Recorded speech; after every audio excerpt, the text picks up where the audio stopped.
Hello, আসসালামু আলাইকুম। আমি নিয়ে এসেছিলাম আজকে পুডিং বানাবো। 2টা ডিমের পুডিং, সামান্য লবণ দিয়ে দিলাম 2টা ডিমের সাথে। তখন এই তো একটু কাঁচা চামচ দিয়ে নাড়াচাড়া দিয়ে দিবেন। তো ঘুরতে থাকবেন, ডিমগুলারে একদম ঘুইটা একদম ফেনা তুলে ফেলবেন। তো এই তো এখন দিয়ে দিব চিনি পাউডার।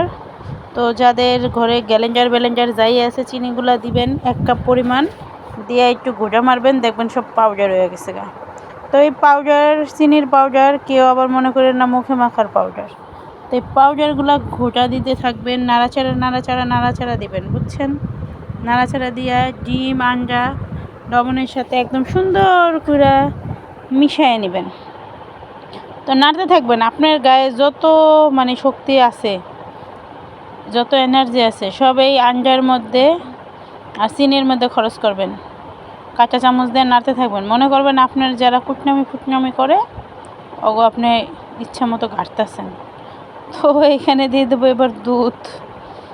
তো এটা দিয়ে দিব আপনার আধা কেজির কম, 2টা ডিমের যতটুকু প্রয়োজন ততটুকুই আমি দেবো। তো 250 গ্রামের একটু হয়তো বেশি হবে, 250 গ্রামই। তো এটা দিয়ে দিলাম। তো এটার আবার নাড়াচাড়া করতে হবে। তো নাড়াচাড়া করে একদম সুন্দর করে চিনি পাউডার, ডিম, দুধ একদম সুন্দর করে মিক্সার করে নেবেন। তো এটা যত সুন্দর ফেটা হবে আমার মনে হয় তত সুন্দর ভালো হবে।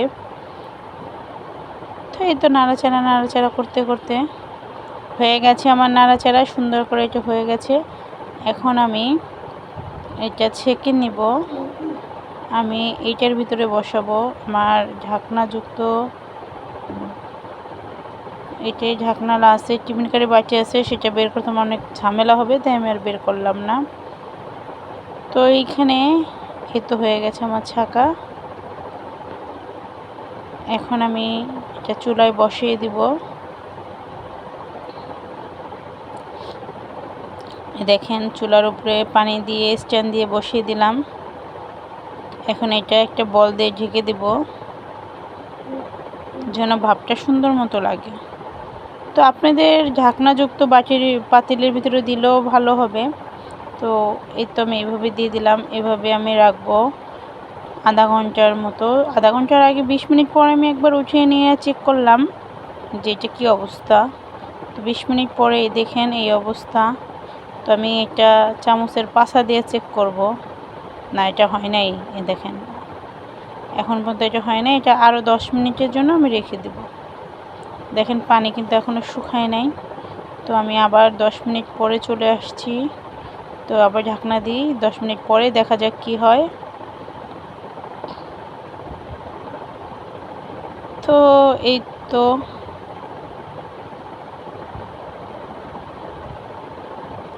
দেখেন এটা প্রায় আমার হয়ে গেছে। চুলা অফ করে দিছি, পানিগুলো পুরো শুকিয়ে গেছে, আমার পুডিংটাও পুরোপুরি হয়ে গেছে। এই দেখেন এখন আর এটা লেগে আসতেছে না। তো এই পুডিংটা আমি এখন নামিয়ে ঠান্ডা হয়ে গেলে ফ্রিজে রাখবো। ফ্রিজে রাখার পরে এই যে দেখেন ফ্রিজ থেকে আমি নামাইছি, কিন্তু এখানে একটা বিশাল বড় দুর্ঘটনা ঘটবে এখনই। এই যে আমি প্লেটে ঢাকনার ভিতরে প্লেটে ঢেলে দিলাম পুডিংগুলা, এই দেখেন আমার সাইডে ভাঙ্গা চূড়া সব পইড়া গেল। তো আপনারা অবশ্যই সাবধানে ঢালার চেষ্টা করবেন। আচ্ছা যাই হোক, ভাঙ্গা যাক আর যেমনই হোক, পুডিংটা কিন্তু মজা হয়েছে খাইতে। আমি কিন্তু খাইয়ে চেক করছি আর ভালোই হয়েছে, বাট আমার ঝালতে সমস্যা হয়েছে।